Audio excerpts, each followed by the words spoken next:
Maashaallah tabaarakallaa meeshaa torbee takka keessatti ga'eedha. Meeshaan kun asuma gara dhiyoodha jechuudha. Adaamaatti adeemu akkuma argaa jirtan kana tiraas carqii hedduu namatti tolu.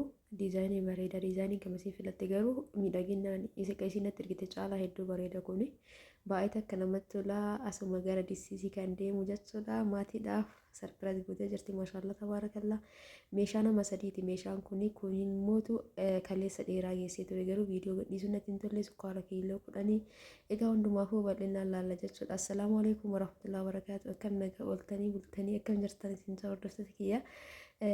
Nabira bareeda alhamdulillah isin biras bareeda akka ta'e kiyya qufaan dhabee jira qulqullina sagaleetiif dhiifama isin jecha sagalee amma irratti dha jechuudha. Meeshaan kun fakkeenyaaf bunni kun kiiloo 3 fi mokoroonii kiiloo 10 jette garuu 5 bitee fi sukkaara akkuma isin jette kiiloo 5 bakka garagaraatti godhuunfee asitti immootu ruuzii kiiloo 10 jettee jirti akkuma isin jettetti mokoroonii bicha jalaa hir'ate maallaqa jechuudha. Asitti immoo paastaa boozii bareeda ta'e firii 20 qabata kaartoonii tokko akkuma jirutti zayitii litira 10 waan hunda akkuma isin jettetti bitee paastaa wanni qofa mokoroonii qofa kiiloo 5 bitee jechuudha. Mokoroonii bareeda ta'e mokoroonii boonaadha yeroo kamu misira kiiloo 5 kana fakkaata. Meeshaan kun maatii bira ga'ee jira natu viidiyoo muraabee amma gadhiisaa jira malee asitti duqeetii yookaan harcee fiinoo duqeetii kiiloo 15 naan jetti garuu 15 bakka takkatti waan hin jirreef 5 bakka tokkotti 10 bakka tokkotti godhee fi meeshaan gara dheeraa deemee ture kana fakkaata ture isin hordoftoota kiyya. Asitti immoo erga meeshaa kana godhuun booda saamunaa hin binnee ture meeshaa kaawwan garagaraatti dhiifama isin sagalee kiyyaa fi kunoo asitti godhamu harka qabatamu harkatti godhee kaawwan madaabaraa keessatti hidhee jira jechuudha. Asitti saamunaa dagadhee ture asirraa kun bitee jira jechuudha. Fireeshan iskaay guddaadha. Saamunaa yeroo amma qarshii 80 galee jira. Yeroo saamunaan takka qarshii 80 galtee keessa jirra jechuudha. Rabbi khayriyaa godhute haala kanaan kunoo egasii feestaaliin guduunfee adda isaas keessa kaaya waan ta'eef wanni biraa wanni itti jigu hin jiru. Zayitiin silaafuu laastikiin jira. Kanaaf sallee kun feestaala keessa kaayee haala kanaan keessa kaayee kallattii maanii malli keenya gara dheeraa ta'a jechuudha.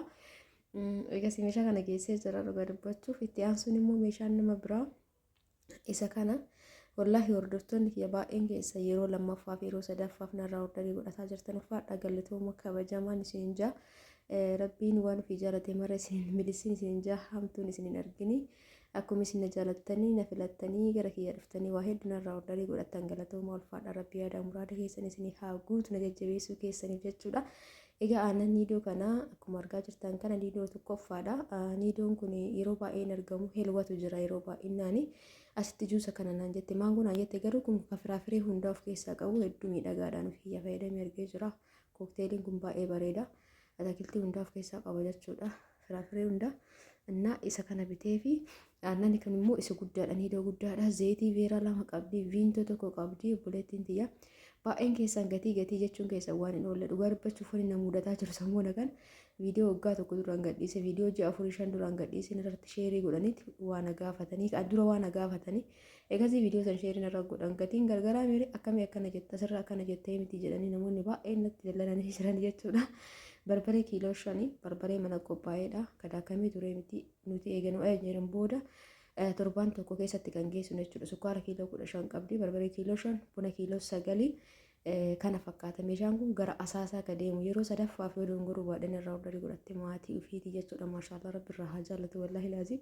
Sukkaara kiiloo 15 barbaree kiiloo 5 buna kiiloo 9 maashaallah tabaarakallah isiniin jaa galatooma warri maatii keessan akkanatti naannoftaniitiin quba qabaattan haadhaaf abbaan ofii jazaa guddaa nama biraa qabdi jechuudha. Hordoftoota kiyya kanaaf waan qabnurraa isaan gammachiisuun hedduu nama gammachiisa. Zayitiileen akkasuma egaa akkana amma meeshaa kanatti dabarraa jechuudha hordoftoota kiyya. Meeshaan kun immootu kunoo tiraas carqii hedduu jaaladhe bakka hedduu namatti tola. Carqiin kun adii miti kireem kalarii yookaan shiroo kalarii dhiyaata garuu adii fakkaata viidiyoo keessatti. Diimaan kunillee diimaa dhiigasanii miti diimaa bareeda wayiiti qaybunni bareeda wayiiti isiin diimaaf keelloon natti ergite keelloon dhabe jechuudha. Achuma shiroo kalarii kanatti godhee fi baay'ee takka jaaladhee jira.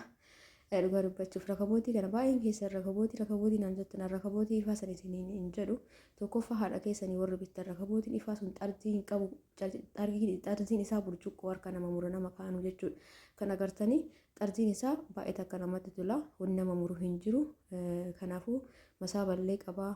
Masaabaa kana galeebbilanii akkuma gubbara daradaran kana garaa isaa keessa illee daradaratu danda'anii bunaaf sukkaara keessa kaa'atu danda'anii rakabootii ani fi hiyyamaa kiyyatti illee fayyadamu jechuudha. Egaa diizaayinii baay'ee namatti tola agartanii maashaallah tabaarakallaa. Firaashiin kun firaashii orijinaala boondiitii yookaan kama jalii isaati jechuudha kan dalagsiisaa jiru yeroo baay'ee naanii asitti namni viidiyoo keessa galee inni akkasiin jaa as biratti immoo inni asitti immoo carqii kanatti godhee jira gabarii uffateeti firaashiin boondidii kun gabarii yoo uffatin gaarii miti jechuudha gizee qaban ijoolleen faan faraffarti waan faraffaran kan ijoolleen hin jaalatti wanna biraa dhiisaa inni wanni caaf irra galtutuun tokkoffaa lammaffaa sadaffaa qabdi inni kun amma isa tokkoffaadha gabariin kun illee isa tokkoffaadha an dhugaa dubbachuuf yeroo jalqaba hojjechiisu nama lama moo tokko gabarii lammaffaan dalagsisee jiru osoo hin beekin jechuudha meeshaan isii itti aanu meeshaa waxii kana meeshaa waxii kun amma kanatti dhufee jira aynaa lamaan dhufee jira bifa garaagaraatiin saarvisii tokkicha naan jettee garuu saarvisii sadii walirratti biteef tokkicha adda hin jiru walirratti jechuudha kan dhufu seeriin sadiin kun bakka takkatti dhufa.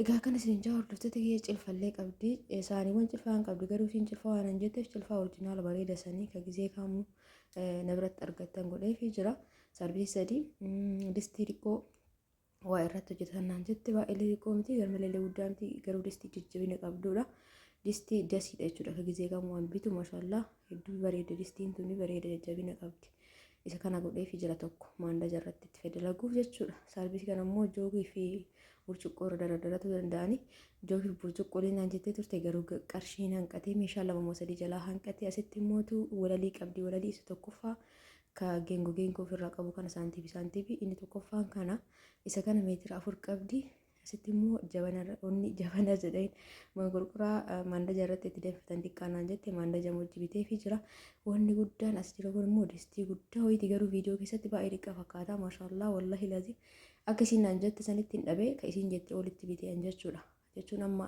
re'ee takka hulaa takka ka dalaguu jette inni kun viidiyoo irratti xiqqaa isiniif fakkaatu danda'a garuu hedduu guddaadha hordoftoota kee lakkoofsa 40 baay'ee guddaadha jechuudha leetira 40 jechuun baay'ee takka kunoo akkuma argaa jirtan kana fakkaataa qabannaan isaallee maashaallaadha innillee distiiwwan kun fakkeenyaaf kurree isaa agartanii kurree isaatu baay'ee furdaadha kana ta'ee haphiiwwan wayii ni jira kuni kama biyya keessaa ta'ee tokkoffaadha wanni isin beekuu qabdan distiiwwan kun garuu ka biyya alallee ni jirani inni kun kan biyya keessaa ta'ee isa bareeda qabannaa isaatu ilaaluu dandeettanii fakkeenyaaf amma jechuudha gizee oomishan kun amma maal jedha indiyaa moodela indiyaati jedha garuu biyya keessatti dalagama garuu achirratti moodela indiyaati itti barreessanii jira tarii isa fakkeessanii hojjennechuu fi lakkoofsa 40 ta'uu isaa hundi saayiziin isaa dakanaan jira lakkoofsa 40 baay'ee guddaadha jechuu barbaadeeti re'ee tokko oli ka dalaguudha kun re'ee tokko naan jette garuu isiin ni dhabe akkasitti wanni tokko akkuma isin jettanitti miti ka argamu jechuudha itti aansuun maashaallah tabaarakallaa agartanii akka bareedu wallahi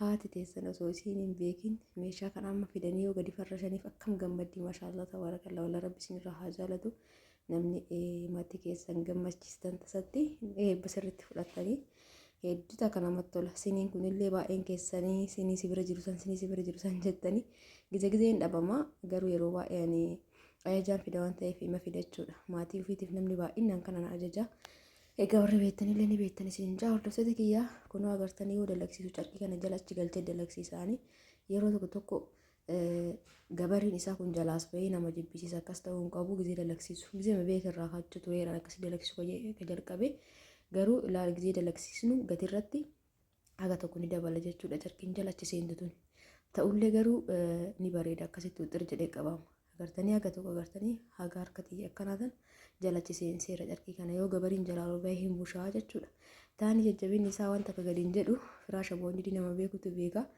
ani fayyadamee roggaa meeqoggaa fur akkas hagammallee akkasuma jirachuu hin danda'ama garuu inni sun ka tokkoffaati maashaallah agartanii akka bareeda wallahi laaziin baay'ee bareeda qajiin suuraa natti argiteef kun olitti ol dhufu baay'isee bareeda uffanni isaallee uffata bareedaa uffata tokkoffaati uffannoonni kunniin illee sadarkaa qabanii sinii 12 fi rakabootii silivarii kana akkasumas sufraa nyaataa buna qaba sufraan bunaa kun jalaa fee jira meetira tokkoof tokko sufraan kunu isa guddaadha jechuudha. Rakabootii irra kaanii cinaaf cinatti hafuu qaba dirqama. Sufraanii yoo birriif jedhanii meetira xiqqaate namatti hin tolu jechuudha. Garuu qursii bunallee yoo cinaan keettee waan garaagaraa cinaan yoo keette rakaboota irraa hafuu qaba. Isin jaa kun agartanii sirriitti irraa hafa gamanatti kan dalagsiise kun meetira tokkoof tokko gara lachuttu kan nyaatallee kana irra naa kaasee agada kanaati meetira 2 miti 1.50 dalagsiisee fi dheerinni isaa kan nyaataa jechuudha likkanyaa.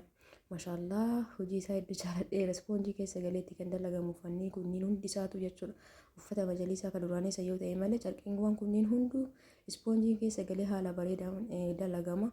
Viidiyoon alatti qaamaan hedduu bareeda jechuudha. Isinjaa egaa viidiyoon kiyya kanarraa kana fakkaata hordoftoota kiyya dhiifama wajjin gatii waan isinitti himuu dideef namoonni hedduun viidiyoo duraanii namarratti erguudhaan hedduu takka nama jeeqaa waan ta'eef jechuudha. Kanaaf abbaa meeshaati hisaaba baasanii abbaa meeshaatitti himuu wayyaa namni ka darbi fidee sitti fidee hadha akkana jetta kaleessamaa akkas jette siin jira namni suuraa barbaadan maashaallah tabaarakallaa jechaa kun asirraa fudhachuu dandeettan suuraa irratti isinii hidhe. Egaa viidiyoon kiyya kanammaan goolabamee jira hordoftoota kiyya halkan keerii keessa naa bulaa jaalattan laayik sheer gochuu hin dagatina. Namoonni meeshaa barbaadan gara keessaatiin hiloo jedha. Baga jalbultii ayyaana arafaatiin illee ittiin isin ga'e isin maraa isin jecha nagahan naa bulaa isin jaaladhaa isin kabajaa baay'ee.